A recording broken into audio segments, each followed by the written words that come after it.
म्हणजे आमच्याकडचे लोक, अभिनेते, दिग्दर्शक हे फक्त फेसबुक, ट्विटरवरती विचारवंत झालेत. ते ऍक्च्युली काही विचार मांडतात किंवा त्यासाठी काही करतात अशी परिस्थिती फार नाहीये.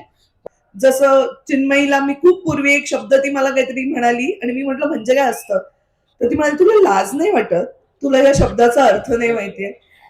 तर तेव्हा मला वाटली, म्हणजे ती तिच्या समोर नाही दाखवलं मी, पण नंतर वाटली मला लाज. ही स्वतः इंग्लिश मिडियमची ना आम्हाला सांगते मराठी शाळेत जा. म्हटलं नाही, तसं नसतं. तुला शाळेत टाकणं हा तुझा चॉईस नव्हता, पण आता तुझा विचार मांडणं हा तुझा चॉईस आहे, तर तो तू मांडला पाहिजे. पण इथून पुढे मी या सगळ्या मंडळींसोबत जोडलो गेलेलो आहे आणि मला खात्री आहे 100% की हे या आंदोलनाला आपल्या प्रचंड यश येणार आहे. खूप लढा मोठा आहे, पण आपण तो लढायचा आहे, कारण हा लढलो आणि जिंकलो तर त्यातनं पुढच्या अनेक पिढ्यांचं भलं होणार आहे. अशा लोकांच्यासाठी मराठी शाळा कृतज्ञता निधी आम्ही सुरू करतो आहोत.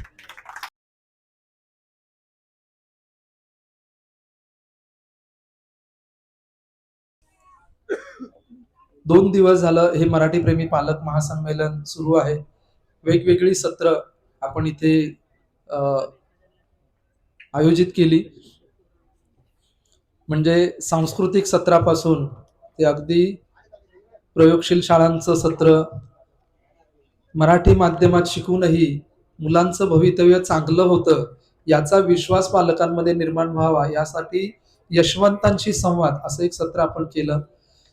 शिक्षणाचं माध्यम निवडताना किंवा आपल्या पाल्यासाठी शाळा निवडताना पालकांनी कोणत्या निकषांना प्राधान्य दिलं पाहिजे, कोणत्या गोष्टींना महत्व दिलं पाहिजे, असं शिक्षणाचं माध्यम आणि पालकांची भूमिका हे एक आपण सत्र घेतलं होतं. नुकताच जो हिंदी सक्तीचा जो विषय 6 महिन्यापूर्वी फार द्वेषाने वरती आला होता, त्या संदर्भात शालेय शिक्षणात त्रिभाषा धोरणाची गरज आहे का, हा एक विषय आपण घेतला होता.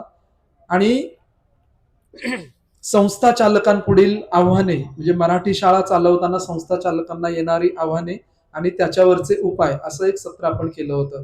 संमेलनाचं उद्घाटन दत्तात्रय वारे गुरुजी यांनी केलं होतं, ज्यांनी वाबळेवाडी आणि जालिंदर नगर या गावातल्या 2 शाळा, अगदी झेडपीच्या शाळा त्यांनी आंतरराष्ट्रीय स्तरावरच्या केल्या होत्या.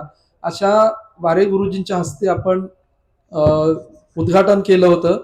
आणि आता समारोपाला क्रांतीज्योती विद्यालय मराठी माध्यम या चित्रपटाचे 2 प्रमुख घटक, निर्माता आणि दिग्दर्शक इथे समारोपाच्या सत्राला उपस्थित राहिलेले आहेत. त्यांचे मनपूर्वक स्वागत. समारोप सत्राची सुरुवात करण्यासाठी मी मराठी शाळांच्या सदिच्छा दूत आणि अभिनेत्री चिन्मयी सुमित यांना विनंती करतो की त्यांनी त्यांचं मनोगत इथे थोडक्यात मांडावं. नमस्कार, जय भीम. गेले 2 दिवस तुमच्या सगळ्यांच्या सहवासात खूप चांगले गेले आणि खूपदा असं होतं की आपण आपल्या घरच्या लोकांबरोबर असतो, पण आपण समारंभाच्या ठिकाणी गेलो की आपले लोक आपल्याला वेगळेच कळतात. तसा मला माझ्या टीम बद्दलचा एक विश्वास इतका दुणावलाय की आम्ही एक चांगलं संमेलन इकडे येऊन करू शकलो. त्याचं कारण फक्त तुमच्या सगळ्यांचं प्रेम, आस्था आणि धनक सरांचे अविश्रांत श्रम याच्यामुळे आहे. त्याच्यामुळे सगळ्यात पहिल्यांदा कृतज्ञता व्यक्त करते. आणि मला इतकं छान वाटतंय ह्या वेळेला, मी काल सुद्धा म्हटलं होतं माझ्या प्रास्ताविकामध्ये की मला सतत असे प्रश्न विचारले जातात, कारण ते असं कास्टिंग होतं ना की खाष्ट सासू पाहिजे तर ललिता पवार, चांगली आई पाहिजे तर निरूपा रॉय, असं जसं असतं तसं मराठी शाळांबद्दल बोलायचं तर चिन्मयी सुमितला बोलवा. कारण आता आमची म्हणजे आम्ही असे थोड्या दिवसांनी झू मध्ये ठेवण्यासारखे लोक होऊ की ज्यांनी मराठी माध्यमात आपल्या मुलांना धाडलंय. तर अगदी असं वाटत असताना प्राजक्ता हनमघर सारखी मुलगी, उर्मिला निंबाळकर सारखी मुलगी, विनोद लवेकर सारखा दिग्दर्शक, ही सगळी तरुण मंडळी आपल्या मुलांना पुन्हा एकदा मराठी शाळांमध्ये धाडतायत हे बघितल्यानंतर खूप आनंद होतो. आणि असं वाटतं की खरंच, आणि ते जेव्हा सांगतात की हा निर्णय घेताना कुठेतरी तुम्ही लोक जे काम करताय त्याच्यातून आम्ही या निर्णयापर्यंत पोहोचलो, तेव्हा खरंच फार बरं वाटतं. मोठेपणा काही फक्त धनकांनाच नको असतो. तर थोडा थोडा आम्हालाही हवा असतो. तर आमच्याही अंगावरती मुठभर वास चढतं जेव्हा लोक असं सांगतात तेव्हा. विनोदाचा भाग जाऊ देत, पण खूप लोक असं पण विचारतात की तुमच्याकडे कुठे आहेत? चांगले शिक्षक तरी कुठे आहेत?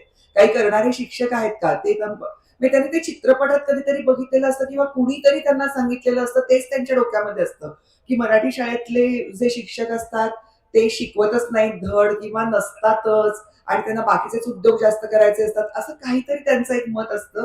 तर वारे गुरुजींसारखे गुरुजी इथे येतात उद्घाटन करायला, तर मला खूप श्रीमंत श्रीमंत वाटतंय आणि त्या श्रीमंतीमध्ये माझा हा मित्र आणि माझी ही मैत्रीण यांचा पण खूप मोठा हात आहे. क्रांती ज्योती मराठी माध्यम हा जेव्हा त्यांनी सिनेमा केला त्याची टॅगलाईन आहे मराठी शाळा पुन्हा भरणार. तर ही इतकी आश्वासक टॅगलाईन आहे आणि ही जेव्हा मी वाचली, म्हणजे पहिल्यांदा जेव्हा मला हेमंत अशी फिल्म करतोय हे जेव्हा मला हेमंतनी सांगितलं, तेव्हा मी हेमंतला म्हटलं की हा मग माझ्या तारखा सांगते मी तुला कधी अवेलेबल आहे. तो मला विचारतच नव्हता, तरी मी त्याला म्हटलं की अरे ह्या तारखेला मी उपलब्ध नाही. तर तो म्हणाला अगं त्याच्यात तुला काही भूमिकाच नाहीये. तर म्हटलं असं होऊच शकत नाही. महाराष्ट्रामध्ये तू मराठी माध्यमाच्या शाळेवरती आधारित एक चित्रपट करतोस आणि त्याच्यामध्ये माझी भूमिका नाही, असं होऊच शकत नाही. मी तुला सेन्सॉर सर्टिफिकेटच मिळू देणार नाही. आणि तुम्हाला माहितीये माझी पोहोच काय आहे ती. तुम्ही बघितलं मध्यंतरी भूषण गगराणी कसे वागले आमच्याशी. घाबरून असतात सगळे लोक मला, तर सेन्सॉर सर्टिफिकेट मी नक्की रोखलं असतं. तर ह्या भीतीने हेमंतनी शेवटी पूर्ण चित्रपट लिहून होत असताना त्यांनी एक भूमिका तयार केली आणि त्यांनी मला अत्यंत उदार मनाने त्या चित्रपटात माझ्या हावरेपणाला त्यांनी वाव दिला. पण आज मी तुम्हाला अत्यंत अभिमानाने सांगते, हे मी हेमंतलाही सांगितलेलं नाही, हे मी दीपक पवारांना अर्धवट सकाळी सांगितलेलं आहे. पण काल क्रांतीज्योती हा चित्रपट बघायला औरंगाबादचा माझा एक मित्र गेला होता, जो अत्यंत मोठा नामांकित वकील आहे आणि खूप चांगलं काम करतो. त्याचं नाव महेश भोसले. त्याचा मुलगा 3रीत आहे आणि इंग्लिश माध्यमात आहे. आणि गेली 3 वर्ष मी त्याला कटकट करते की अजूनही काही बिघडलं नाही, तू अजूनही त्याचं माध्यम बदल. आणि तो ऐकत नव्हता. त्यांनी काल क्रांतीज्योती बघितला आणि तो मला म्हणाला कबीर पुढच्या वर्षीपासून मराठी शाळेत जातो. आणि त्याच्यानंतर त्यांनी आम्हाला असं सांगितलं मला की आजपासून तू मराठी शाळेसाठी जे काही काम करतेस, तुमच्यावरती केसेस लागत असतील, तुमच्या कायदेशीर बाबी ज्या असतील, त्या सगळ्या माझं ऑफिस निस्तरेल. त्याच्यासाठी तुम्ही एक पैसाही खर्च करू नका, पण मी तुमच्यासाठी हे काम करायला विना मोबदला तयार आहे. तो मला गेली 3 वर्ष ओळखतो, पण त्या ओळखीतून माझ्या संमेलनांमधून माझं काय मी काम करते, माझे पॉडकास्ट ऐकून जो त्याच्या मनावरती परिणाम झाला नाही तो ह्या चित्रपटाने केलेला आहे. आणि मला नेहमी असं वाटतं की जेव्हा आदर्शवादी कुठेतरी चित्रपट निर्माण करणार असतो, तेव्हा ती निर्माती जेव्हा आपली मैत्रीण असते, त्यावेळेला त्याचा अभिमान एक खूप वेगळा असतो. कारण मला असं वाटतं ह्याला लाख सुचली असती ही गोष्ट, पण जर क्षितीला ती पटली नसती आणि ती जर त्या मागे खंबीरपणे उभी राहिली नसती, तर आज ज्या पद्धतीने तो चित्रपट साकारला गेलाय तसा तो साकारला गेला नसता. त्याच्यामुळे मी ही संधी घेऊन, कारण ते दोघे माझ्यापेक्षा खूप लहान आहेत, माझ्या घरातले आहेत, त्याच्यामुळे त्यांना कधी असं फॉर्मली धन्यवाद वगैरे म्हणणं माझ्याकडून होणार नाही. पण आज ह्या मंचावर तुमच्या सगळ्यांच्या तर्फे मी त्यांचे खूप खूप आभार मानते आणि मी अपेक्षा करते की त्यांच्या प्रत्येक चित्रपटामध्ये काही ना काहीतरी समाजाला देणारं असेल. काय झालं? त्यांना वाटलं प्रत्येक चित्रपटामध्ये मी असेल.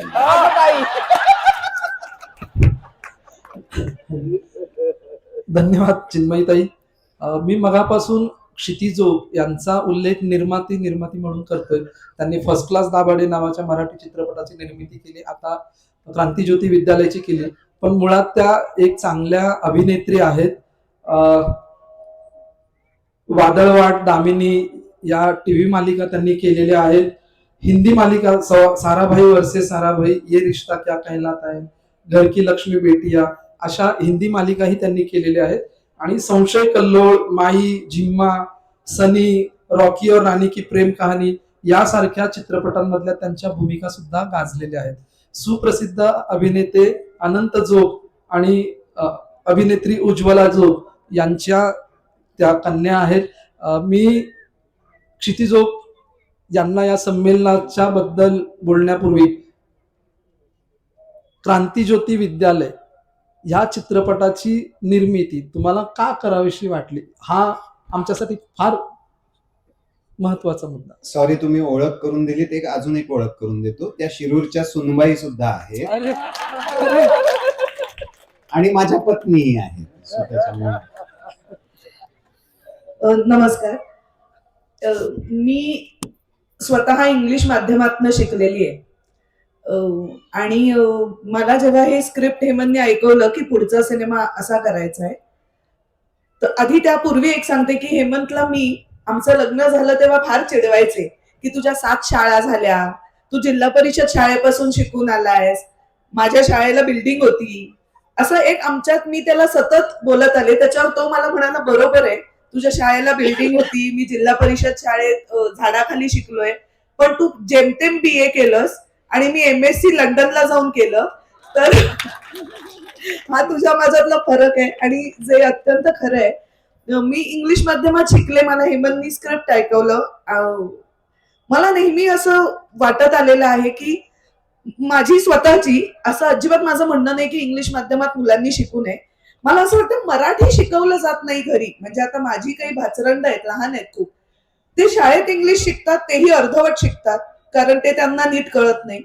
घरी येऊन त्यांना इंग्रजी यावं म्हणून घरचे त्यांच्याशी तुटक मुटक इंग्रजीत बोलतात, त्यामुळे तेही त्यांना नीट येत नाही. मराठी जी त्यांची भाषा आहे ती बडबडगीतं त्यांना मराठीत येत नाही. म्हणजे मी इंग्लिश माध्यमातून शिकून सुद्धा माझ्या आई वडिलांनी घरी मला आनंदी आनंदगडे वगैरे ह्या कविता शिकवल्या. मी आयुष्यात पहिली शिकलेली कविता, म्हणजे घरी पाहुणे येतात तेव्हा बोलून दाखवायची असते ना, आपल्याला चॉकलेट मिळतं, तशी बालकवींची फुलराणी ही कविता मला शिकवली होती की जी म्हणून दाखवायची, मग आपल्याला चॉकलेट मिळतं. असं होत नाही हल्ली. आणि हेमंतनी स्क्रिप्ट ऐकवल्यावर मला प्रचंड आवडलं आणि त्याचा अभिमानही वाटला.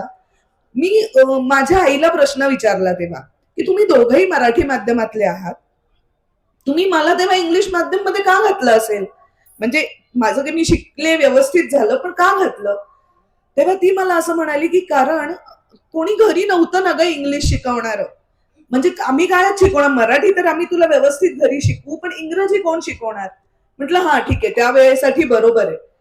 आता माझा स्वतःचा प्रॉब्लेम असा होतो की इंग्रजी आता जी एक सामूहिक सगळे बोलतात ती जी भाषा आहे, ही आता शिकायला खूप ठिकाणं आहेत. ते जे सोशल मीडियावर पटापट येतं, टीव्हीवर आता इंग्लिश सिनेमे, मी लहान असताना असं नव्हतं, ते आहे. मराठी भाषा शिकवायला काय आहे, तर काही नाही. कारण माझ्या पिढीतली लोक त्यांच्या मुलांची इंग्रजीमध्ये बोलतात, ते जे बिचारे आजी आजोबा असतात त्यांना जेमतेम इंग्रजी बोलावं लागतं, कारण हे मुलं इंग्रजी कसं शिकणार, मराठी कोणी शिकवत नाही. आणि माझं नशीब चांगलं आहे की मी माझ्या आजीकडे वाढले, माझ्या सगळ्या बहिणी मराठी माध्यमात शिकलेल्या होत्या, त्यामुळे त्यांनी शिकवलं मला. मला मराठी जास्त पटपट वाचता येतं. काही माझे शब्द चुकतात, जसं चिन्मयीला मी खूप पूर्वी एक शब्द ती मला काहीतरी म्हणाली आणि मी म्हटलं म्हणजे काय असतं, तर ती म्हणाली तुला लाज नाही वाटत, तुला या शब्दाचा अर्थ नाही माहितीये. तर तेव्हा मला वाटली, म्हणजे ती तिच्या समोर नाही दाखवलं मी, पण नंतर वाटली मला लाज की हो बरोबर आहे, आपल्याला आपली मातृभाषा आहे, त्याचा शब्द कसा नीट येत नाही. बरं एवढं करून मला आता पु ल देशपांडे आणि विजय तेंडुलकर जास्त माहितीयेत शेक्सपियर आणि वर्ड्सवर्थ पेक्षा.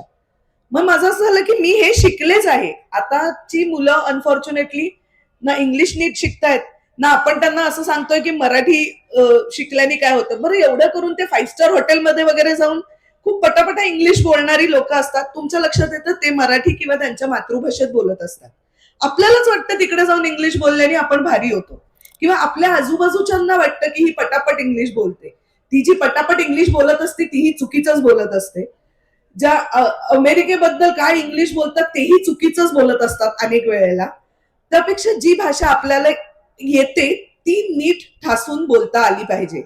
आपल्यालाच वाटतं की ह्यांना नाही कळणार. म्हणजे हे मला नेहमी असं वाटतं की ऑस्कर वगैरे बघतो ना आपण, तेव्हा असं भारी वाटतं कोणीतरी मॅन्डरिन मध्ये बोलतं आणि ट्रान्सलेट करणारं कोणीतरी असतं.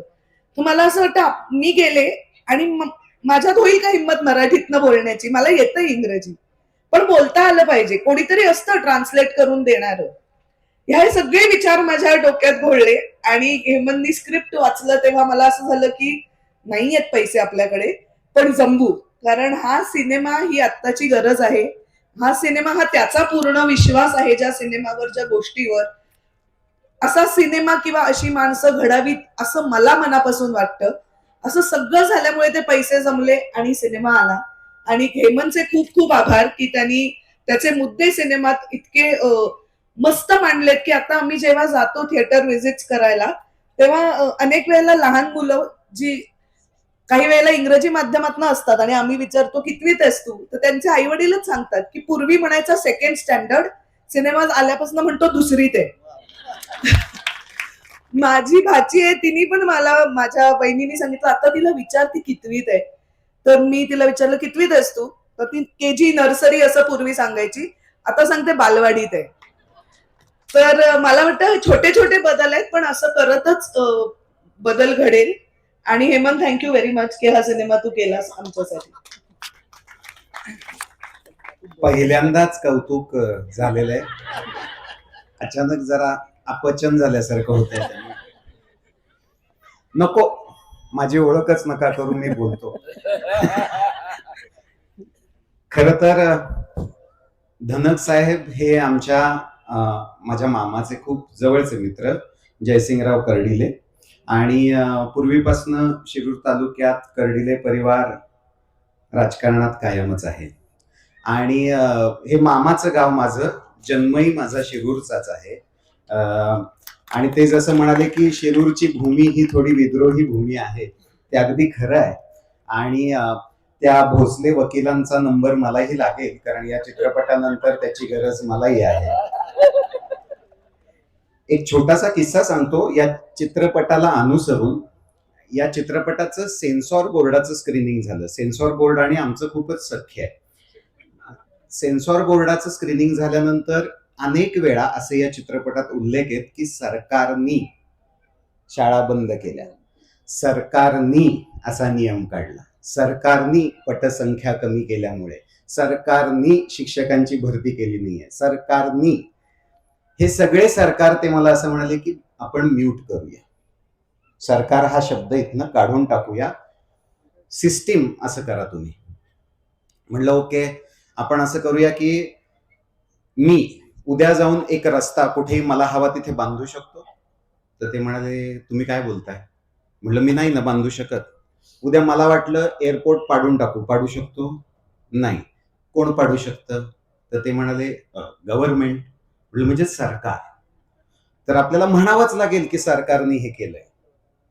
आणि मी त्यांना म्हटलं मी कुठे म्हणतोय भाजप सरकारने हे केलंय, मी सरकार म्हणतोय फक्त. तर ते मग त्यांना कळे ना की आपण काय करावं, याच्यावर काय बोलावं. आणि मग शेवटी ते असं म्हणाले बरं ते सरकारचं राहू दे, पण ते आकडेवारी खरी आहे याचे पुरावे देता येतील का. तर मी म्हटलं तुम्ही गुगल करा. तर ते म्हणाले की गुगल वगैरे करू, पण ते काय आम्हाला तुम्हाला चित्रपटाला सेन्सॉर सर्टिफिकेट द्यायला काही पुरावे जमा करावेच लागतील. तर मग क्षिती अर्थात निर्माती असल्यामुळे एकदम काळीच खालीवर की हे सेन्सॉर सर्टिफिकेट देणार आहेत का आपल्याला, हा चित्रपट येणार आहे का, काही अडचणी येणार आहेत का. आणि मी त्यांना एकच लिंक पाठवली. भारत सरकारने प्रादेशिक शाळा 1.5 लाख भारतातल्या बंद केल्या, याची एक लिंक पाठवली. मी म्हणलं माननीय पंतप्रधान नरेंद्र मोदी यांच्या सरकारने घेतलेला हा निर्णय. बोलती बंद, सर्टिफिकेट आलं, सगळं चालू आहे व्यवस्थित. सांगायचा मुद्दा असा की सरकार हे एका कुठल्या पक्षाचं म्हणून टार्गेट करण्यातही पॉइंट नाहीये. ही व्यवस्था जी अनेक वर्ष चालत आलेली आहे, याला जोड आता पालकांची मिळालेली आहे. म्हणजे मला अनेक फोन येत आहेत की मराठी शाळेसाठी शो करायचा आहे. म्हटलं विद्यार्थ्यांना दाखवून आता उपयोग नाही हा चित्रपट, ते आहेत आता इंग्रजी शाळेत. मराठी शाळेतल्या मुलांनाही दाखवून उपयोग नाही, ते आहेतच मराठी शाळेत. पालकांना दाखवा. आणि परवा एक फोन आला शिर्डीवरून, एक इंटरनॅशनल स्कूल आहे, ते असं म्हणाले तुम्ही सध्या कलाकारांना घेऊन फिरताय, आमच्या इकडे प्रमोशनला या. म्हटलं चित्रपट बघितला तर बिलकुल बोलवणार नाहीत मला, कारण इंटरनॅशनल स्कूलला शिव्या घातलेल्या आहेत मी त्याच्यात. तर ते म्हणाले होय काय, असा विषय काय, जाऊ द्या पुढच्या वेळेला कधीतरी गॅदरिंगला या. नंतर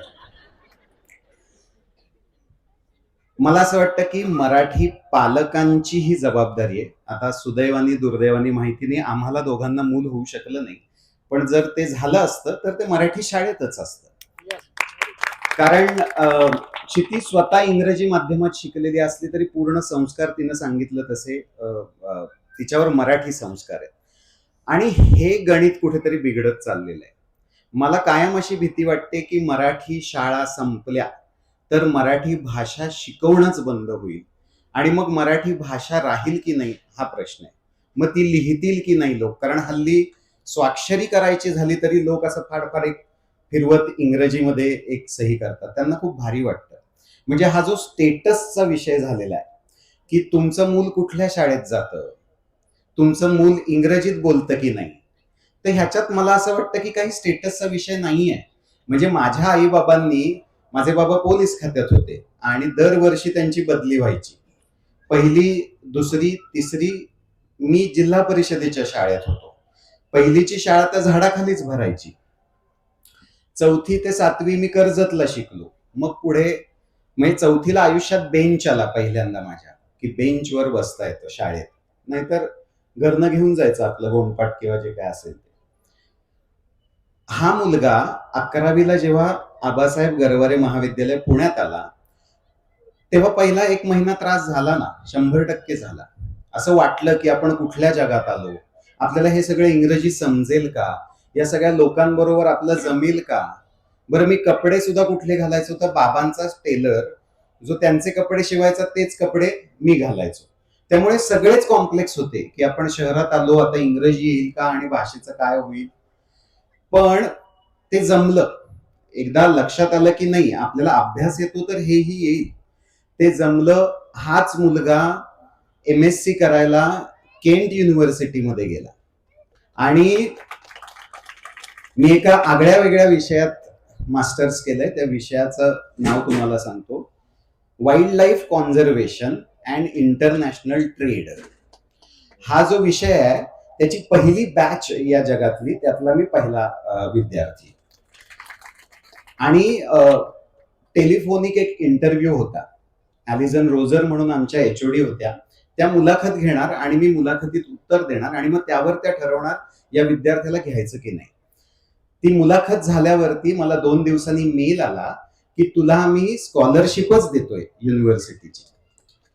तर हा झाडाखाली बसलेला मुलगा, त्याला या UKच्या युनिव्हर्सिटीने स्कॉलरशिप देण्याचं कारण काय, तर मला असं वाटतं की अभ्यासू वृत्ती, चिकाटी, स्ट्रीट स्मार्टनेस ज्याला आपण म्हणतो, की आम्हाला कुठेही टाका, आता आम्हाला काही नाही हायजीन बियजीन, आम्हाला काही वाटत नाही रस्त्यावरचा वडा खाताना किंवा काही, कारण आम्हाला काही त्याचं काही राहिलंच नाहीये.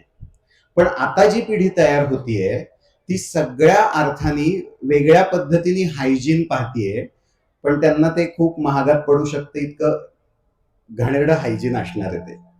म्हणजे मला अनेकदा असा प्रश्न पडतो की एक भारी बस येते, त्याच्यात आपलं मूल जातं, ह्याच्यात समाधान वाटावं पालकांना ही दुर्दैवी गोष्ट आहे. ते मूल घरी येऊन शाळेबद्दल काय चांगलं सांगतं हे महत्वाचं आहे. आणि मला इथं हेही वाटतं की आजकाल असे शिक्षकच राहिलेत की नाही ही सुद्धा भीती आहे, की जे शिक्षक दिवसभर शिक्षक असतात. आजकाल हा 9 to 5 जॉब झालेला आहे. म्हणजे या चित्रपटात एक वाक्य आहे जे मीच लिहिलंय की शिक्षक पगारी झाला आणि शिक्षण बाजारू झालं. आणि मला असं वाटतं की माझ्या काळी तरी असे शिक्षक होते की सकाळी शाळेत गेलो की जे येत नाहीये त्याचे सुद्धा तास ते घ्यायचे, घरी सुद्धा मुलं यायची शिकवण्यांना, त्याचेही तास घ्यायचे, कोणाकडूनही पैसे घ्यायचे नाही. तर हे फुल टाइम काम जे आहे, म्हणजे मला असं वाटतं की हे संमेलन आपल्याला भरवावं लागतं आणि त्यात रडावं लागतं, ही दुर्दैवाची गोष्ट आहे. आणि हल्ली काय, हल्ली मोठमोठ्याने ओरडून आणि खोटं बोलून ठासून सांगितलं की ते पटतंय. आपण तर बघताच आहात महाराष्ट्रात हेच चाललंय. तर त्यामुळे आपणही ठासून मोठ्याने सांगूया ना की मराठी शाळा भारी आहेत, मराठी भाषा भारी आहे, आमचं चांगलं चाललंय, कारण आपलं चांगलंच होणार आहे. हा चित्रपट बघितल्यानंतर अनेक प्रतिक्रिया अशा येत आहेत जशा चिन्मयीताईंनी सांगितल्या आमच्या समोर एक बाई असं म्हणाल्या, त्या प्रेग्नंट होत्या. त्या असं म्हणाले की हा चित्रपट बघून गर्भसंस्कार झाले आणि मी नवऱ्याला जाऊन घरी सांगणार आहे की मुलाला मराठी शाळेतच घालायचं. एक तिसरीतला मुलगा घरी आईबाबांकडे हट्ट करत राहिला 2 दिवस की मी का नाहीये मराठी शाळेत, कारण मराठी शाळा एवढी ब्युटिफुल असते. त्या आईला त्याला आता मराठी शाळेत घालावं लागणार आहे कारण तो हट्ट करतोय. मला असं वाटतं की हा चित्रपट अशा 10 पालकांना जरी बदलू शकला, त्या 10 पालकांना जर हे वाटलं की नाही आपलं मूल मराठी शाळेत घालू, तरी सुद्धा खूप मोठं काम केलं या सिनेमाने असं मी म्हणेन. या चित्रपटाला आता एक व्यावसायिक यश सुद्धा मिळतंय, जेही आवडतंच आहे आम्हाला निर्माते म्हणून, कारण आम्ही कुठून कुठून पैसे गोळा करत हे सगळं केलेलं आहे. तर त्याला व्यावसायिक यश मिळतंय हीही चांगली गोष्ट आहे. पण यातनं येणाऱ्या व्यवसायाचा उपयोग सुद्धा, म्हणजे आता आमचा खर्च निघाल्यानंतर त्याचा उपयोग सुद्धा आम्हाला मराठी शाळांसाठीच करायचा आहे. या चित्रपटाच्या पहिल्या गाण्याचा एक लॉन्च असतो, त्याचा समारंभ झाला आणि त्या समारंभाची कल्पना मी अशी दिली की माझ्या शाळेत तो व्हावा. त्यामुळे आम्ही ते कर्जतच्या शाळेत केलं आणि कर्जतच्या शाळेत तो कार्यक्रम झाल्यानंतर मी शाळेला एक देणगी दिली रीतसर. तर ते विश्वस्त आणि मुख्याध्यापक एकदम नाराज झाले की तू काय असं आपली शाळा हे केलीस म्हणून तू देतोयस का देणगी. तर मी म्हटलं नाही, उद्या मी एखाद्या हॉटेलमध्ये केला असता हा कार्यक्रम, त्या हॉटेलला बिल द्यावंच लागलं असतं, तर मीही देणं लागतो माझ्या शाळेला. मी आज शाळेत जे काही व्यासपीठ वापरलं, काही तुम्हाला 2-4 बदल करायचे असतील ते या रकमेतनं होतील. ते एवढे गहिवरून गेले, त्यांना एवढं बरं वाटलं आणि त्यांनी एक फार सुंदर वाक्य माझ्या समोर उच्चारलं. माझे मुख्याध्यापक शिंदे सर, तेही मनसरचे, ते असं म्हणाले की जर प्रत्येक माजी विद्यार्थ्यांनी आपल्या शाळेची आठवण काढली आणि आपल्या शाळेला फुल ना फुलाची पाकळी दिली तर ह्या मराठी शाळा पडणार नाहीत. मला वाटतं आपण आपल्यापासून सुरुवात केलीच पाहिजे. आपल्या ज्या काही शाळा असतील, जी कुठली शाळा असेल, एकदा त्या शाळेला भेट देऊया, एकदा तिथल्या मुख्याध्यापकांना किंवा मास्तरांना विचारूया की बरं चाललंय ना तुमचं, काही मदत लागल्यास सांगा. हाही आधार खूप आहे आणि आजच्या काळात तो प्रचंड महत्वाचा आहे. मला खात्री आहे हे आता कितवं संमेलन आहे, 9वं आहे. मला 100% खात्री आहे की अजून 10 वर्षांनी आपल्याला हे संमेलन घ्यावं लागणार नाही आणि अजून 5 वर्षांनी आपण हे संमेलन विजयाचं संमेलन करत असू. कारण पुण्या मुंबई सारख्या शहरामध्ये प्रचंड वातावरण बदलत आहे, लोक सजग होऊ लागलेले आहेत. आता प्रॉब्लेम आपल्या ग्रामीण भागाचा होतोय आणि मला वाटतं ग्रामीण भागात जास्त गरज आहे जनजागृतीची, कारण ग्रामीण भागात सर्वाधिक इंग्लिश शाळा उघडल्यात आणि सर्वाधिक फी, सर्वाधिक त्या पिवळ्या मोठ्या बस, हे सगळं ग्रामीण भागाची फॅशन झालेली आहे की मूल आता एसी वर्गात जाऊन बसलं पाहिजे. तर मला वाटतं की एसी, स्विमिंग पूल याच्यापेक्षा आमचं ते मातीचं ग्राउंडच बरं, जिथं ढोपरं फुटली पाहिजेत. आणि हे सगळं तुम्हाला मराठी शाळेतच मिळणार आहे. मला खूप अभिमान आहे की मी एका मराठी शाळेत शिकलो, एक नाही 7 मराठी शाळांमध्ये शिकलो. उन्हाळ्याची सुट्टी सुद्धा इकडेच असायची शिरूरला, त्यामुळे शिरूरलाही आज बऱ्याच दिवसांनी येणं झालं. मामाला न सांगता आलेलो आहे मी, कारण जर सांगितलं असतं की मी इथे आहे तर मग परत जाता आलं नसतं 2-3 दिवस. तर त्याला हे कळणारच आहे आता या निमित्ताने. त्या एक वेगळ्या शिव्या खायच्याच आहेत मला. पण आपल्या जन्मगावात असं काहीतरी छान संमेलन होतंय, छान विचारांचं आदान प्रदान होतंय, याबद्दल या संपूर्ण टीमचे मी आभार मानले पाहिजे. अशा पद्धतीची संमेलनं घेताना त्याला जे आर्थिक पाठबळ लागतं, त्यासाठी धनक साहेबांचेही विशेष आभार मानले पाहिजे. आणि मला वाटतं पत्नी तुमच्यावर नाराज होणार नाही, त्यांना अभिमानच वाटेल.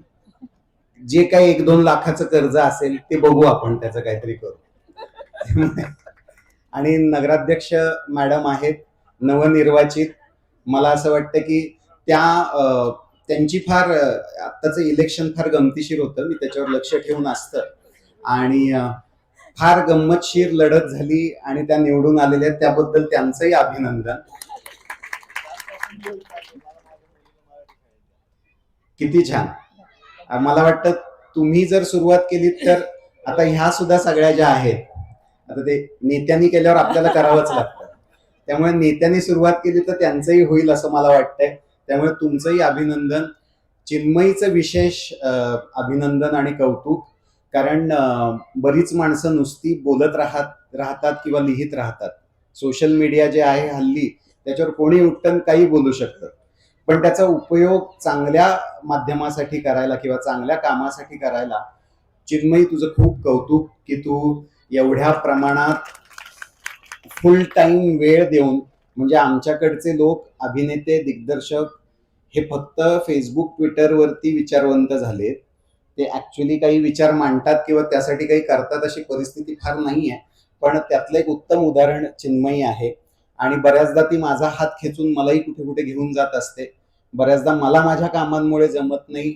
आता आपलेही अनेक मोर्चे, त्यातल्या काही वेळेला मला उपस्थित राहता आलं, काही वेळेला नाही. या चित्रपटाची बरीच गडबड होती, पण इथून पुढे मी या सगळ्या मंडळींसोबत गेलेलो आहे आणि मला खात्री आहे 100% की हे या आंदोलनाला आपल्या प्रचंड यश येणार आहे.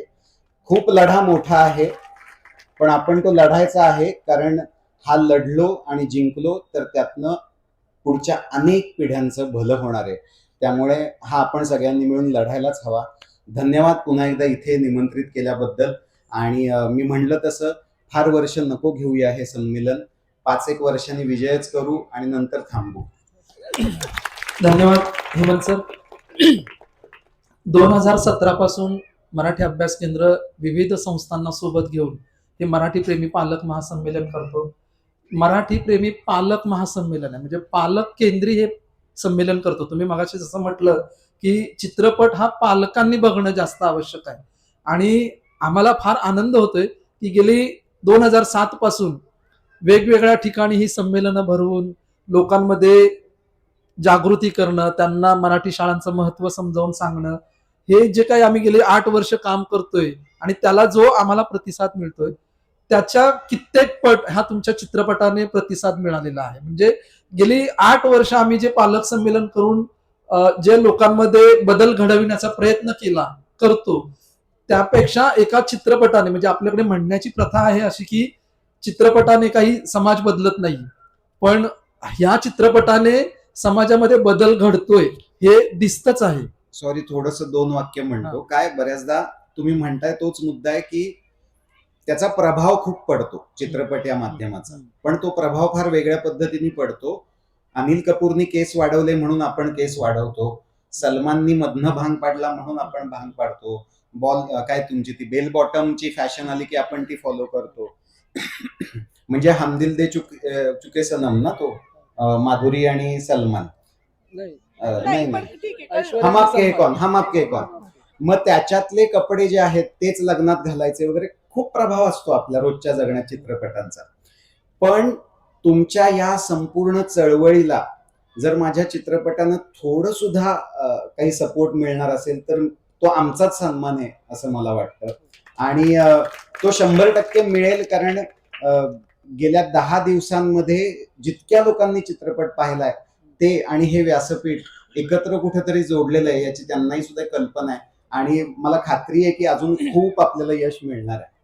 म्हणजे अगदी स्पष्टच सांगायचं तर हे संमेलन ज्यावेळेला उद्घाटन झालं, नगराध्यक्ष मॅडम इथेच आहेत, धनक सरांना ते म्हणाल्या सुद्धा की मराठी शाळांमध्येच, म्हणजे मराठी शाळेचाच आता माझ्याकडनं मी विचार करेल, एक नगरसेवक महिला इथे येऊन त्यांनी सांगितलं की त्यांचा मुलगा इंग्रजी माध्यमात शिकला होता, पण त्यांची मुलगी आता मराठी माध्यमातच शिकेल, हे त्यांनी अगदी इथे स्पष्टपणे सांगितलं. त्यामुळे जी गोष्ट लोक थांबून बोलत होती ती आता मोकळेपणाने बोलतायत, हे खूप आश्वासक आणि खूप चांगली गोष्ट आहे. मला दुसरं एकच फक्त मुद्दा माझ्या डोक्यात आला होता, मी विसरले. अनेक वेळेला असं म्हणतात की एवढं काही होत नाही, म्हणजे मराठी माध्यमात शिकून काही असं एवढं मोठं होत नाही, ग्लोबल ठिकाणी तुम्ही काय करणार वगैरे वगैरे.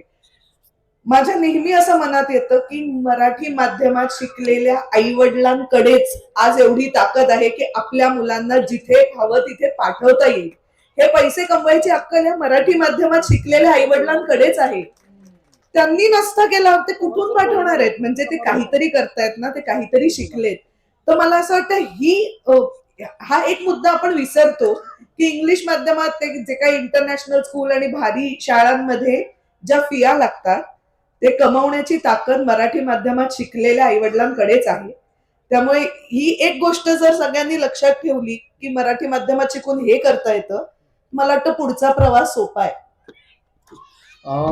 या अनुषंगाने म्हणजे तुम्हालाच मला खरं तर विचारायचं आहे चित्रपटाच्याच माध्यमातून की हा चित्रपट करताना जे सगळे कलाकार होते काय नेमकी त्यांची प्रतिक्रिया होती किंवा हा चित्रपट करताना काय त्यांना नेमकं वाटत होतं? मी विषय सांगितला ना तेव्हा निम्मी मंडळी घाबरली. म्हणजे यासाठी घाबरली की ती सगळीच इंग्रजी माध्यमातली होती. सिद्धार्थ चांदेकर, अमेय वाघ, क्षितिजोग स्वतः. ती तर मला म्हणत राहिली तू अभिनयाला दुसऱ्या कोणाला तरी घे, कारण मी असेन तुझ्यासोबत तर परत ते तुला पत्रकार वगैरे म्हणणार. ही स्वतः इंग्लिश मिडियमची ना आम्हाला सांगते मराठी शाळेत जा. म्हटलं नाही, तसं नसतं. तुला शाळेत टाकणं हा तुझा चॉईस नव्हता, पण आता तुझा विचार मांडणं हा तुझा चॉईस आहे, तर तो तू मांडला पाहिजे. त्यामुळे ही सगळी मंडळी आधी थोडीशी घाबरली. मग मलाही प्रश्न पडला, अरे बापरे, आपण सगळे इंग्लिश मिडियम वालेच घेतोय का या चित्रपटात? मी फोन उचलला, सचिन खेडेकरांना फोन लावला, म्हटलं तुमचं मीडियम कुठलं? ते म्हणाले मराठी, पार्ले टिळक. म्हटलं हा चला, शाळेतला मास्तर तरी मराठी माध्यमातला. हरीश दुधाडे नगरचा आहे, तो मराठी माध्यमातला आहे.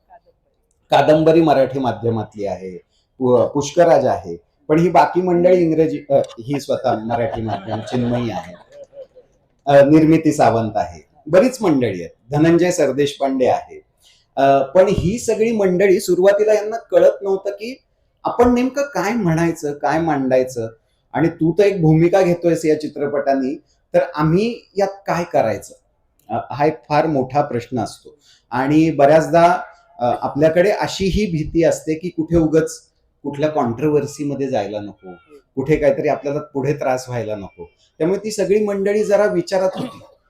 परंतु स्क्रिप्ट वाचल्यावरती त्यांच्या असं लक्षात आलं की नाही, असं काही याच्यात कॉन्ट्रोव्हर्सी होईल असं काहीच नाही, सगळं तर खरंच आहे जे काही बोलतोयस तू, त्याच्यामुळे ह्यानी कायच प्रॉब्लेम होणार. म्हणलं हा, तसं वाटत नाहीये काही होईल. आणि आता माझ्या पथ्यावर एक पडलंय की निवडणुका चालू आहे, त्यामुळे ह्या सगळ्यांना इकडं लक्षच द्यायला चित्रपट वगैरे वेळ नाहीये. त्यामुळे 1 ते 15 हा मी जेवढा चित्रपट चालवून जोरात घेता येईल तेवढा प्रयत्न करतो. म्हणजे तुम्ही ठरवून रिलीज केला एक एकदम बरोबर. काहीही सांगतोय. अजिबात असं म्हणजे हे असं अजिबात नाहीये. म्हणजे हे त्यात पथ्यावर पडतं हे खरं आहे आता. पण ऍक्च्युली आम्ही सिनेमा म्हणजे जेव्हा आम्ही जे इंग्लिश माध्यमातले कलाकार आहोत, आम्हाला असं झालं की हा मुद्दा जो सिनेमात मांडलाय ना, हा आम्हालाही आता पटतोय. म्हणजे आता आम्हाला मूल असेल, आता अगदी सोपी गोष्ट सांगते, आमच्याकडे एक पेट कुत्र आहे, ओके, व्यंकू त्याचं नाव. आमच्याकडे येणारे जे लोक आहेत मित्रमंडळ, ते इतक्या सवयीनं त्या कुत्र्याशी आमच्या काम सेट, तर तो त्यांच्याकडे बघत असतो. आता हे कोणी ठरवलं की घरातल्या कुत्र्यांना इंग्लिश मध्ये बोलायचं असतं? मला काही कळतच नाही. आपण एक सुरू होतो इंग्लिश मधनं, कम कम सेट सेट गो. तर मी त्यांना म्हटलं की त्याला ह्यातलं काही कळत नाही, तो मराठी माध्यमातला आहे, ये बस आ, जेवायचंय का असं त्याला विचारलं तर तो त्याला कळतं, इंग्लिश मध्ये बोललेलं त्याला काही कळत नाही. हे जे आहे ना डोक्यात की इंग्लिश मध्ये, आता ह्याला काही लॉजिकच नाहीये की घरातलं पेट कुत्र किंवा पेट मांजर असेल तर त्याला इंग्लिश कळतं. कुठून आलंय आय डोंट नो, पण असं नाहीये. म्हणजे मला खरंच हे सांगावं लागतं सगळ्यांना की म्हणजे माझे अमराठी मित्र येतात त्यांना की तुम्ही हिंदी इंग्लिश मध्ये त्याला कळणार नाही, मग ते एक एक शब्द मराठीत शिकतात त्याच्याशी बोलायला. इधर राव म्हणतात मग कळतं, काही येत नाही, इकडे ये म्हणतात मग तो येतो. तर ह्या ज्या गोष्टी आहेत ना आपोआप, म्हणजे ह्या सिनेमात जे म्हटलंय ते आम्हाला सगळ्यांना मनापासून पटलं, जे इंग्रजी माध्यमातून शिकलेले असून सुद्धा, की आमच्यावर संस्कार मराठी झालेत आणि आता ते संस्कारही होत नाहीत. हा सगळ्यात मोठा प्रॉब्लेम आहे. आणि त्यामुळे आमचं असं झालं की हो ठीक आहे, आपण इंग्लिश माध्यमातून शिकलोय, ठीक आहे, आपल्याला ट्रोलिंग होईल, पण ते बघून घेऊ, कारण विषय जास्त मोठा आहे आमच्या ट्रोलिंग पेक्षा. सो त्यामुळे आम्ही असं ठरवलं की नाही काय नाही करायचं, आपण बघू पुढे. आता आम्ही मराठी अभ्यास केंद्र म्हणून जेव्हा काम करतोय, आता काही नवीन कार्यकर्ते आमच्यासोबत जोडले जात आहेत. आणि हा जो समोर मुलगा बसलाय धनराज पवार, हा इंग्रजी माध्यमात शिकलेला आहे, पण तो मराठी अभ्यास केंद्रासोबत काम करतोय कारण त्याला तो मराठीचा मुद्दा पटलाय. आणि त्याने त्याच्या बायकोला सांगितले आपलं मूल मराठी शाळेतच जाणार. आमच्यासोबत दुसरा कॉस्मेल डिसोजा एक जोडलेला आहे, तो इंग्रजी माध्यमातच शिकलेला आहे. पण ही जी नवीन मुलं जी येत आहेत ती इंग्रजी माध्यमात शिकलेली जरूर आहेत, पण त्यांना मराठी शाळा, मराठी भाषा याचं महत्व पटतंय आणि म्हणून ती आमच्यासोबत जोडली जात आहेत. आम्हाला ते फार छान वाटतं. मी म्हणजे मराठी अभ्यास केंद्रासोबत काम करतो बरीच वर्ष झालं. आमच्या कंपनीमध्ये दिवाळीचं डेकोरेशन जेव्हा केलं जातं, मी एका वर्षी मराठी शाळा असं एक डेकोरेशन केलं ऑफिसमध्ये. MNC आहे, जॅपनीज MNC, म्हणजे तुम्ही वातावरण तुम्हाला कळत असेल काय आहे ते. जॅपनीज लोक जेव्हा ते डेकोरेशन पाहायला आली आणि त्यांना मी ते सगळं सांगत होतो, त्यांना ते कळत होतं कारण जॅपनीज लोकांना त्यांच्या भाषेबद्दलचं माहिती आहे.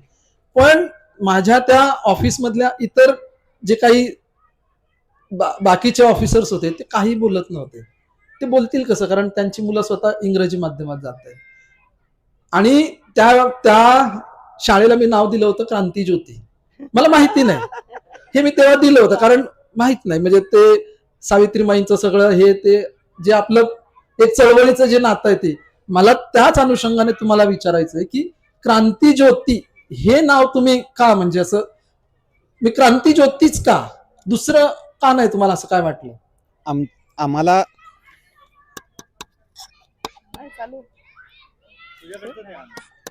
नाही बघ रे, बॅटरी गेली असेल. आम्हाला जेव्हा हा चित्रपटाचा विषय सुचला मला आणि मी क्षितीला ऐकवला, आता हे एक बरं आहे की घरातच असतात ना निर्माते दिग्दर्शक, त्याच्यामुळे मी तिला असं म्हणलं की असा असा विषय सुचलाय, तर याला नाव हे शाळाच असलं पाहिजे, कुठली तरी शाळा असली पाहिजे, पण त्याला नाव देऊया. आणि मी म्हटलं अर्थातच ते आपल्या सावित्रीमाईच्या नावानेच असलं पाहिजे. पण मग क्रांती ज्योती हे नाव सुचलं, मग विद्यालय असं पुढे झालं. क्रांती ज्योती शाळा देऊया का, नाही क्रांती ज्योती विद्यालय ऐकायला कसं छान वाटतं. आणि मग खाली आम्ही असं म्हटलं की खाली हेही लिहायला पाहिजे की माध्यम कुठलं आहे, कारण ते महत्वाचं आहे. पण यात मला मदत झाली कवयित्री नीरजा यांची, कारण मी मराठी मीडियम असं म्हणलेलं, तर ती मला म्हणाली आहे का आता जो विचार मांडतोय त्याच्याच विचारात घोळ होतोय असं होतंय जरा, तर ते मीडियम नको माध्यम कर. मी आपला व्यावसायिक बाजू सांभाळत होतो. म्हणलं अगं थिएटरला जाऊन आपले मराठी लोकच माध्यम म्हणताना जी त्यांची जड होते की ते द्या जरा मराठी द्या, ते एवढंच होईल म्हणलं, ते माध्यम बोलताच येणार नाही त्यांना. तर ती म्हणाली या निमित्ताने सवय लागेल. क्रांती ज्योती विद्यालय मराठी माध्यम असं या चित्रपटाचं टायटल आहे. नाहीच ते, पण आत्ताही असंच होतं, बरेच लोक ना ते शाळेचा पिक्चर आलाय ना त्याचं तिकीट द्या. तर हे इतकं लाजिरवाणं आहे की क्रांती ज्योती विद्यालय मराठी माध्यम हे 4 मराठी शब्द सलग बोलता येत नाहीत, ही आपल्या मराठी भाषेची परिस्थिती आहे.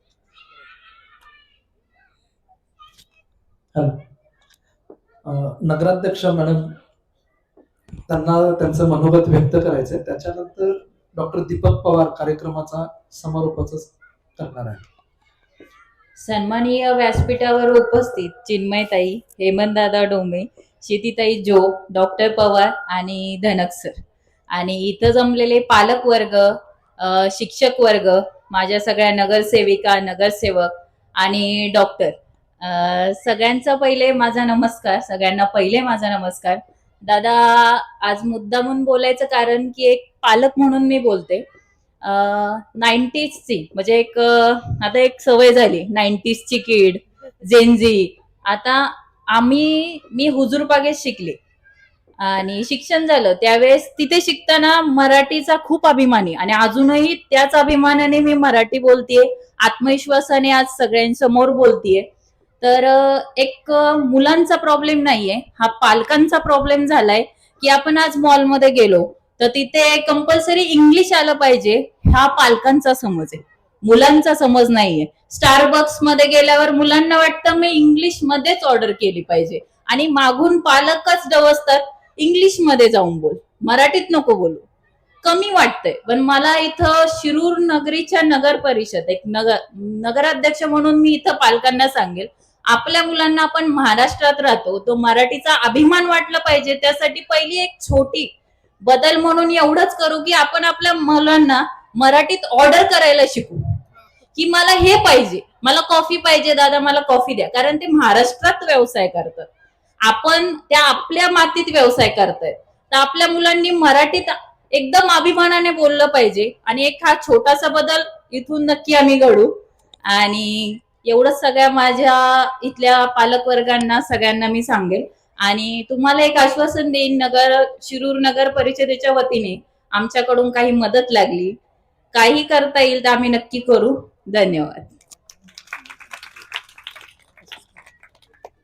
मागे नागराज मंजुळेंनी एक किस्सा सांगितला होता की ते पुण्यामध्ये आले होते. म्हणजे तो किस्सा त्यांनी मराठी प्रेमी पालक महासंमेलन 2018 आर्यभट्ट हायस्कूल मुंबईमध्ये जेव्हा झालं तेव्हा सांगितलं होतं की मी नवीन जेव्हा पुण्यामध्ये आलो होतो आणि मला मोबाईलचं सिम बदलायचं होतं आणि मी रोज तिथे जायचो आणि मी माझ्या भाषेत बोलत होतो, पण ते समजूनच घ्यायचे नाही की मी काय बोलतोय ते. कारण बहुधा त्यांना असं अपेक्षित होतं की मी त्यांच्याशी इंग्रजीतच बोलावं. मग त्यांनी सांगितलं की माझ्या एका मोठ्या भावाला मी घेऊन गेलो आणि मग तिथे त्यांना ते सांगितलं. तर हे अशा पद्धतीने सगळ्या गोष्टी होतात. पण नागराज मंजुळेंनी तेव्हा सांगितलं होतं की आपण आपल्या भाषेचा आग्रह सोडता कामा नये. जोवर समोरच्याला कळतंय तोवर आपण आपल्याच भाषेत बोललं पाहिजे. आणि मराठी प्रेमी पालक महासंमेलनाच्या माध्यमातून आम्ही सर्व पालकांना सुद्धा हेच आवाहन करतो की आपल्या भाषेत तर बोललंच पाहिजे, पण आपल्या शाळांमध्ये आधी आपल्या मुलांना पाठवलं पाहिजे. आपल्या शाळांमध्ये जर आपली मुलं गेली तर ती आपोआप आपल्या भाषेतच बोलतील. या संमेलनाचा समारोप करण्यासाठी मी डॉक्टर दीपक पवार यांना विनंती करतो की त्यांनी समारोपाचं. नागराज बद्दल एक गोष्ट सांगायची, फक्त एकच नागराज बद्दल एकच गोष्ट सांगायची की नागराजने आपल्या मुलाला मराठीत शाळेत घातलेलं आहे. कारण त्यावेळेला त्याचं बाळ अगदी मला वाटतं गार्गी तेव्हा प्रेग्नंट होती, पण त्याच्यानंतर आमच्याकडे जेव्हा ते आले होते तेव्हा, आणि त्यावेळेला आमचं बोलणं झालं होतं आणि त्यांनी आपल्या मुलाला आवर्जून मराठी शाळेत घातलं. एक अजून एक मुद्दा ऐश्वर्याताई बोलल्या त्यानंतर असं लक्षात आलं की त्या ज्या पद्धतीच्या मराठी भाषेत आता बोलतायत किंवा मी बोलतोय हे वेगवेगळं आहे, पण म्हणून माझं मराठी करेक्ट आणि त्यांचे शब्दोच्चार चूक असं ठरवणारी एक सिस्टीम आहे आपल्याकडे. तर ती ही चूक आहे. सरकार नाही, सिस्टीम चूक आहे ती. कारण मला असं वाटतं की आपल्या आईची भाषा आपण बोलतो. आपली आई जर पाण्याला पाणी म्हणत असेल तर ते आपल्यासाठी पाणीच आहे. सो त्याच्यामुळे आपल्या आईची भाषा बोलायला लाजलं नाही पाहिजे. आपल्या आईची भाषा आपण ठासून बोलली पाहिजे, हे 100%. मग ती माझी पश्चिम महाराष्ट्रातली भाषा असू दे, माझी मराठवाड्यातली असू दे, माझी खानदेशी असू दे, माझी कोकणातली असू दे, आणि प्रत्येकाने तीही भाषा जपली पाहिजे, हे सगळ्यात महत्वाचं. कारण नाही तर सगळे प्रमाण मराठी भाषेत बोलू लागले तर मग विविधता वगैरे काही राहणार नाही. नमस्कार. 2 दिवसाच्या पालक संमेलनाच्या समारोपाकडे आपण आलो आहोत.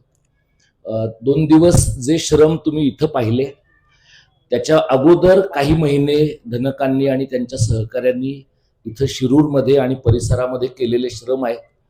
मी धनकांचे आभार मानत नाही, आम्ही खूप वर्ष मित्र आहोत. त्यांचे सहकारी तोडमल, शिंदे आणि इतर सगळे शिक्षक, त्यांचे या निमित्ताने आम्ही मनपूर्वक आभार मानतो. आणि अशा प्रकारचं पालक संमेलन करण्यासाठी ते मगाशी म्हणले की 1,00,000-1.5 लाख रुपयाचं कर्ज होईल. मला खात्री आहे ते कर्ज जास्त होणार आहे. कारण 1,00,000-1.5 लाखात भागणारा हा सगळा व्यवसाय नाहीये. त्यामुळे अधिकाधिक कर्ज करण्याची आपल्याला प्रेरणा मिळते पालक संमेलनामधून. इथे खूप नगरसेविक आहेत, नगराध्यक्ष आहेत. आता तुमची सगळ्यांची ॲफिडेव्हिट्स पब्लिक डोमेनमध्ये आलेली असतील. मला खात्री आहे की धनकांचं एका पालक संमेलनाचं कर्ज भागवणं एका नगरसेविकेला सुद्धा अजिबात अशक्य नाहीये. म्हणजे तेवढ्या स्त्रिया आपल्याकडच्या सक्षम झालेल्या आहेत. पुरुष तर झालेलेच आहे, ते 70,000 कोटीपर्यंत पोहोचले, पण बायका सुद्धा काहीशे कोटीपर्यंत पोहोचलेल्या आहेत. त्यामुळे धनकांसारख्या माणसाच्या शाळेला 27 वर्ष अनुदान मिळत नाही आणि शिरूर मधल्या इमारती 5-5, 10-10 ठिकाणच्या काचेच्या इमारती होतात, हे शहराला लाजिरवाण आहे. आणि त्याच्यामुळं या माणसाच्या शाळेतली धूळ घालवायला त्याला महापालिकेकडनं टँकर मागवावा लागतो, कारण महापालिका पार्टनर आहे या कार्यक्रमाची. उद्या हे तुमचे पार्टनर नसतील तर धूळ तुम्हालाच काढायची आहे. त्याच्यामुळे हे तुमचे कायम पार्टनर राहतील का नाही याचा विश्वास याच्यावर न ठेवता ते आहेत पार्टनर, तोपर्यंत त्यांचा जो काही उपयोग होईल तो करून घ्या. कारण सरकारी यंत्रणेमधल्या लोकांची स्मरणशक्ती अत्यंत क्षीण असते. त्यामुळे धनकांची शाळा 27 वर्ष जुनी आहे. यांच्यासारखी शाळा हा माणूस 63 वर्षाचा आहे. आणखी 7 वर्ष तो त्यांना आणि वहिनी आता शिरूर मधनं बाहेर काढा, घरात ठेवू नका ह्या माणसाला, महाराष्ट्रात पाठवा, कारण महाराष्ट्रात ह्याची काम करण्याची गरज आहे. खूप वर्ष आता हा माणूस घरात राहिला.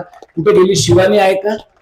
शिवानीला आणि वीरेंद्रला तुमची पण जबाबदारी त्यांनी आता सोडली असं मी त्यांच्या वतीने जाहीर करतो. आता त्यांच्यावर मराठी शाळा आणि मराठी भाषेची जबाबदारी आहे, आमच्या सोबत त्यांना पाठवा.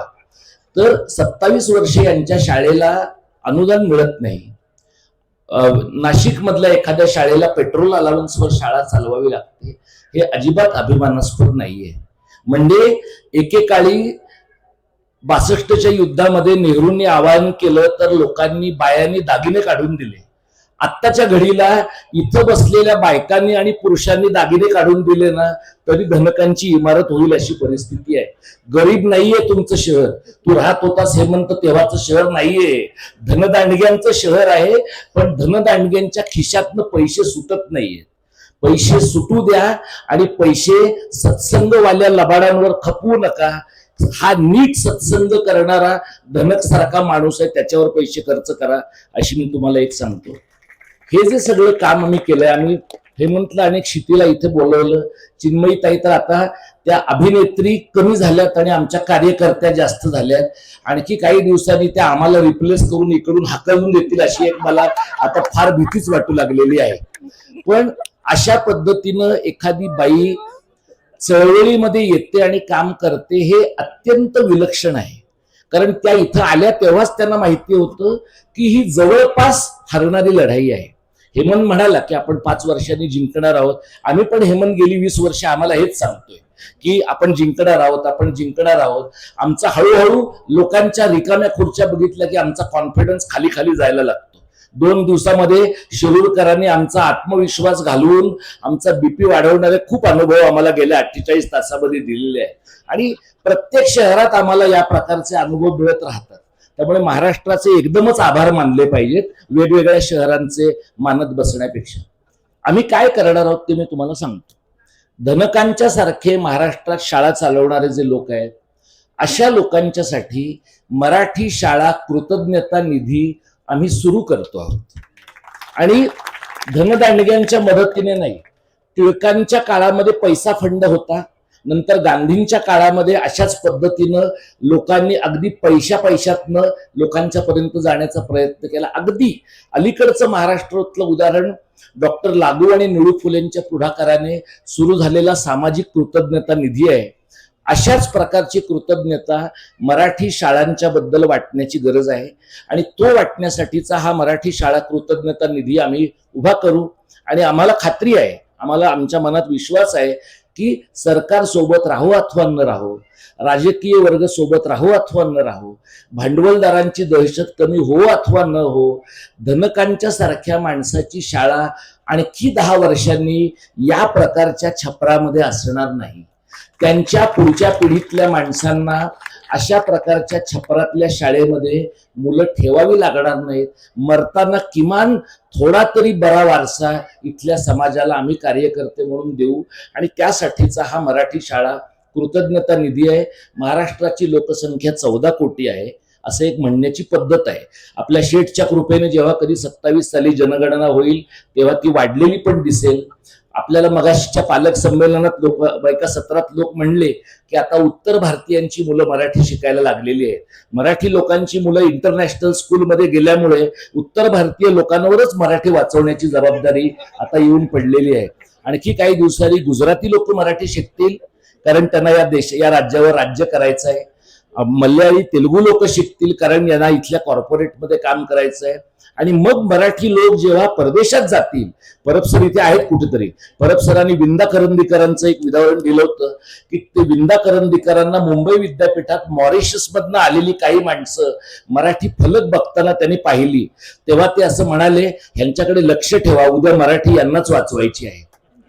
तर मॉरिशसच्या लोकांनी, अमेरिकेतल्या लोकांनी मराठी वाचवावी इतकी प्रतिकूल परिस्थिती, लाजिरवाणी परिस्थिती 300-350 आणि 2500 वर्षाचा वारसा सांगणाऱ्या मराठी लोकांनी आपल्यावर आणता कामा नये. हे पालक संमेलन आम्हाला का महत्वाचं आहे? कारण आमचा एक मित्र आम्हाला नव्याने सापडला, आमचे अनेक मित्र आम्हाला नव्याने सापडले. इथं अविनाश शिंगळे बसलाय, तो बिचारा आमच्या पालक संमेलनात पुस्तकाचा स्टॉल घेऊन आला. त्याला मी म्हटलं, अरे पण इथं फार खरेदी होणार नाही, कारण आमच्याकडे येणाऱ्या माणसांची क्रयशक्ती नाहीये. कारण क्रयशक्ती कोणाची आहे? क्रयशक्ती इंग्रजी माध्यमाच्या शाळांच्या बाहेर दुकानं टाकून उभं मर्सिडीज बेन्झ मधनं आणि BMW मधनं जाणाऱ्या लोकांची आहे. आमचे लोक सायकलवरनं येतात, आमचे लोक स्कूटीवरनं येतात. आपल्या माणसांची क्रयशक्ती वाढणं पाहिजे. इथे खूप लोकप्रतिनिधी आहेत. लोकप्रतिनिधींना माझी नम्र विनंती आहे की तुम्ही आडनावाने मराठी राहू नका. म्हणजे नाव सावित्रीबाईंचं घ्यायचं, 3 जानेवारीला प्रथा पडली आहे म्हणून आडवी चिरी लावून त्या दिवशी तुमच्या PR टीमकडनं ओपेड पण सगळं फोटो ऑप पण करून घ्यायचं आणि नंतर मात्र मार्गशीर्षातले गुरुवार करायचे. या प्रकारच्या लबाडीतनं समाज बाहेर पडला पाहिजे. आमच्या मराठी शाळेमधली जी मुलं आहेत ती शहाणी, विवेकी आणि ज्यांना नरेंद्र दाभोलकर आणि गोविंद पानसरे नीट माहिती होतील अशा प्रकार, त्यांना आसाराम बापू आणि अनिरुद्ध बापू कळता कामा नये. त्यांना नरेंद्र दाभोलकर आणि पानसरे कळले पाहिजेत. आणि त्यांना कुठला तरी दादा आणि कुठली तरी ताई कुठल्या तरी मध्यरात्री एकत्र होतात हे कळून उपयोगी नाही. कुठला तरी एक दाढीवाला माणूस गुवाहाटीला जातो हे कळणं उपयोगाचं नाही. त्यांना काय कळलं पाहिजे की मुंबई शहरातला मराठी माणूस का बाहेर फेकला गेलाय, मुंबई शहरातला माणूस पालघरच्या पलीकडे का गेलाय आणि गुजर मारवाड्यांच्या भांडवलदारीचं आपण काय करणार आहोत हे या लहान पोरांना नाही सांगायचंय. हे मास्तरांना कळलं पाहिजे, हे पालकांना कळलं पाहिजे आणि हे जे शहाणा म्हणला जाणारा समाज आहे त्यांना कळलं पाहिजे. म्हणून एका अर्थानं मगाशी धनक म्हणले तशी ही वारी आहे. या वारीला शरद जोशी म्हणले होते तशी ही भीक दिंडी आहे. शरद जोशींनी वारीला भीक दिंडी म्हटलं होतं. मराठी शाळांचं पालक संमेलन ही वेगळ्या प्रकारची भीक दिंडीच आहे. आम्ही वेगवेगळ्या शहरामध्ये जाऊन मराठीसाठीची भीक मागतो आहोत. खूप मागे महानुभाव पंथीयांनी महाराष्ट्री वसावे असं म्हटलेलं आहे. कशासाठी वसावे? इथं भाषा नसेल, शाळा नसेल, संस्कृती नसेल, मराठी माणसाला लाज नसेल तर का महाराष्ट्री वसावे? या प्रश्नाचं उत्तर आपण दिलं पाहिजे. इतिहासात रमायचा काळ संपलेला आहे. पालक संमेलन, मराठी शाळा, मराठी भाषा, मराठी कारण, महाराष्ट्र धर्म हे वर्तमान आहे. काल वारेसर येऊन गेले, त्यांनी खूप चांगले प्रयोग केलेत. फक्त मी तुम्हाला अलर्ट काय करतो, वारेसरांना 3 शाळा सुधारायला 22 वर्ष लागली. महाराष्ट्रातल्या 1 लाख शाळा सुधारायला 10,000 वर्ष लागतील. आपण सगळे जे बायोलॉजिकल लोक आहोत, आपण काही तेवढा काळ जगण्याची काही शक्यता नाही. एक नॉन बायोलॉजिकल माणूस आहे तिकडं, तो जगला तर मला माहित नाही, पण आपण जगण्याची काही शक्यता नाहीये. त्यामुळे आपल्या हयातीतच मराठीचं काहीतरी आपण नीट बरं केलं पाहिजे. काही पालक जे भाबडे आहेत त्यांना असं वाटेल की बाबा पालक संमेलन ही अकॅडमिक ऍक्टिव्हिटी आहे. या अकॅडमिक ऍक्टिव्हिटीमध्ये पॉलिटिकल मेसेज कशासाठी? ही सगळी पॉलिटिकलच ऍक्टिव्हिटी आहे. आम्ही जे काम करतोय ते निखळ राजकीय काम आहे. महाराष्ट्राच्या सांस्कृतिक राजकारणाचं काम आहे. आणि शाळा, भाषा, मराठी माणूस, मराठी कारण हीच ती हायरार्की आहे, हीच ती पदसोपान रचना आहे. नवा महाराष्ट्र उभा करण्याच्या प्रक्रियेत आम्हाला मदत करा. तुम्ही नाही केली तरी आम्ही करूच. तुम्ही नाही आलात सोबत तर आम्ही करणार नाही असं नाही. वेळ लागेल थोडा, जास्त लोकांना रक्त ओकावं लागेल. कमी लोकांनी रक्त ओकायचं का जास्त लोकांनी हातात हात द्यायचा हा चॉईस तुमचा आहे. तशा प्रकारची एक विनंती मी तुम्हाला सगळ्यांना करतो. आणि महाराष्ट्राने मराठीसाठी काम करणाऱ्या माणसांना एकटं टाकलेलं आहे आणि आपण एकांड्या शिलेदारांचं खूप कौतुक पण केलंय. पण माझा मित्र एकांडा शिलेदार म्हणून त्याच्या आयुष्याची अखेर त्याने गाठावी असं मला अजिबात वाटत नाही. हा अत्यंत स्थानिक पातळीवर बोलणारा पण वैश्विक विचार करणारा सहकारी आहे माझा. शरद पाटलांचा चेला आहे तो. त्यामुळे ज्या पद्धतीचा व्यामिश्र विचार, गुंतागुंतीचा विचार धनक तुम्हाला सहजपणाने सांगतात, शिरूर सारख्या माणसांना, शिरूर मधल्या किती माणसांना या माणसाचं बौद्धिक मोल कळलंय मला माहित नाही.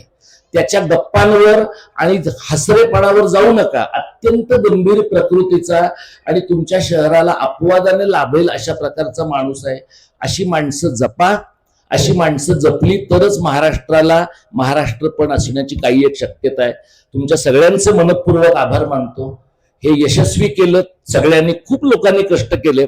अभ्यास केंद्राच्या आमच्या सगळ्या टीमने कष्ट केले, कारण आम्हाला तेवढंच एक काम करण्याची पद्धत माहित आहे. धनकांच्या सगळ्या लोकांनी कष्ट केले, त्यांनाही तीच पद्धत माहिती आहे. ज्यांनी छान जेवायला घातलं त्या सगळ्या तायांचं पण कौतुक, त्या दादांचं कौतुक. तुम्ही आमची पोटं नीट ठेवलीत आणि आम्हाला छान सगळं हे केलं. आले जे पालक, शिक्षक, काही शिक्षक रागावले असतील आमच्यावर, फार काम करायला लावतात, हा माणूस पण काय ऐकत नाही, सारखा उठवतो, बोलवतो. त्या सगळ्या शिव्या सोमवार नंतर ह्यांना द्या, कारण आम्ही निघून जाणार आहोत परत. पण एकत्र काम करण्यात मजा आली. या प्रकारचा आनंद महाराष्ट्राच्या सर्व म्हणून नगराध्यक्षांते मला ते कसं आहे, स्थानिक माणसांना काळजी घ्यावी लागते. त्यामुळे नगराध्यक्ष आणि सगळ्या नगरसेवकांचं पण आभार माना असं त्यांनी मला आवर्जून सांगितलंय. मी आधीच मानले, फक्त माझी आभार मानण्याची पद्धत थोडी खवचट आहे, त्याच्यामुळे लोकांच्या नीट लक्षात येत नाही. तो जरा आमचा साधा मित्र आहे तो. तर सगळ्यांचे मनपूर्वक आभार. ज्यांनी मदत केली आणि जे आले त्यांचेही आभार. जे या शहरात होते, ज्यांनी होर्डिंग पाहिलं, ज्यांनी रिक्षाच्या अनाउन्समेंट ऐकल्या पण ज्यांनी बूड हलवलं नाही, त्यांचेही मनपूर्वक आभार. तुम्ही आला नाहीत म्हणून हा लढा थांबणार नाही. तुम्ही आला नाहीत म्हणून आम्ही गप्प बसणार नाही. थोडा वेळ लागेल, पण हा जगन्नाथाचा रथ आहे. आज ना उद्या तुम्हाला आम्ही जिंकण्याच्या रेषेच्या पलीकडेच दिसणार आहोत, एवढी खात्री बाळगा. जय मराठी, जय महाराष्ट्र. समारोपाचं हे सत्र संपलं असं मी इथे जाहीर करतो.